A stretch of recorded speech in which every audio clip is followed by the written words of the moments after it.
Good evening. The 50-year-long decline in the power of American unions is a major factor in the steady deterioration of the living standards of the American working class. Despite some recent encouraging signs, unions' ability to improve wages, benefits, and working conditions is still generally limited. The percentage of workers in unions has stagnated, and they have little impact on national economic and political debates. To use academic terminology, this is a bad thing. Theories of how to revive the labor movement have mostly focused on more resources and better tactics, but my dissertation is a rare examination of an actual attempt to rejuvenate a union. It shows that unless unions nurture participatory democracy in their ranks, they are doomed to continue decades of futility. I was a participant observer in a decades-long effort by socialists and other activists to revitalize TWU Local 100, the strategically significant union which represents New York City's transit workers. My study chronicles their successes and shortcomings.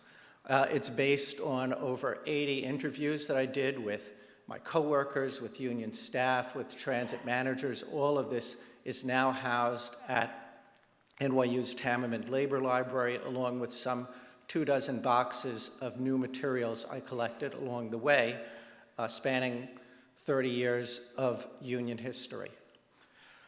Insurgents finally took control of this moribund and autocratic union in 2001. Our ambitions were grand to wholly transform the union, to make it both a stronger union army and more democratic, with rank-and-file workers participating in collective decision-making and planning. At first, there was great success. The union was more tactically proficient, and as a result, mobilization soared. Unfortunately, the union's traditional hierarchical and top-down culture prevailed. It proved easier to issue orders than to give workers a part in deciding on the nature and form of their own struggles. As a result, worker initiative ebbed, the union building project was stymied, and the new leaders' ambitions were mostly thwarted. Now, I look back at these events in order to look forward to the crucial dilemmas faced by today's union activists. How to gain power while maintaining ideals, how to merge militant workplace spontaneity with planning and organization, and most important, how to build the union army and union democracy side by side, not sacrificing one for the other.